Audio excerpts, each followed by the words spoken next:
దేవుని పరిశుద్ధ నామములో అందరికీ వందనములు. వాక్యమును ధ్యానించుకుందాం. యోహాను సువార్త 15వ అధ్యాయము 1వ వచనము నుండి, నేను నిజమైన ద్రాక్షావల్లిని, నా తండ్రి వ్యవసాయకుడు. నాలో ఫలింపని ప్రతి తీగను ఆయన తీసి పారవేయును.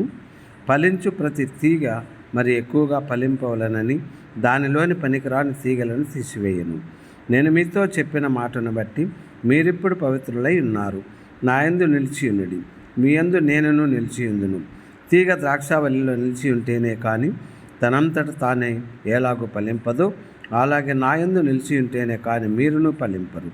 ద్రాక్షావల్లిని నేను, తీగలు మీరు. ఎవడును నా యందు నిలిచియుండునో, నేను ఎవని యందు నిలిచియుందునో వాడు బహుగా ఫలించును. నాకు వేరుగా ఉండి మీరేమీ చేయలేరు. ఎవడైనను నా యందు నిలిచి ఉండని ఎడల వాడు తీగవలే బయట పారవేయబడి ఎండిపోవను. మనుష్యులటి వాటిని పోగు చేసి అగ్నిలో పారవేతురు, అవి కాలిపోవును. నా యందు మీరును, మీ యందు నా మాటలను నిలిచి ఉండిన ఎడల మీకేది ఇష్టమో అడుగుడి, అది మీకు అనుగ్రహింపబడను. మీరు బహుగా ఫలించుట వలన నా తండ్రి మహిమపరచబడను. ఇందువలన మీరు నా శిష్యులగుదురు.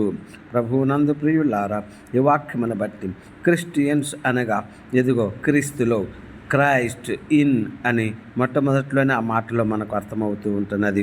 క్రీస్తులో మనం ఉన్నట్లయితే మన యందు క్రీస్తు ఉన్నాడు. మరి మనలో క్రీస్తు ఉన్నాడంటే క్రీస్తు యొక్క స్వభావములన్నిటిని మనము కలిగి జీవించుచున్నామని. అలాగ జీవించుచున్నప్పుడు ద్రాక్షావల్లితో మనము అంటూ కట్టబడి జీవించుచున్నటువంటి వాళ్ళముగా ఉంటూ ఉన్నాం. ఈ వాక్యమును హృదయంలో భద్రపరచుకొని, ఇదిగో దేవుడు పరిశుద్ధుడు, ఆయన పరిశుద్ధ మార్గంలో జీవించుటకు ఆయన యొక్క ద్రాక్షావల్లి, ఆ తీగలో మనము అంటుకట్టబడి నిరంతరం జీవించులాగున ప్రభు ఈ వాక్యం దీవించునుగాక. ఆమేన్.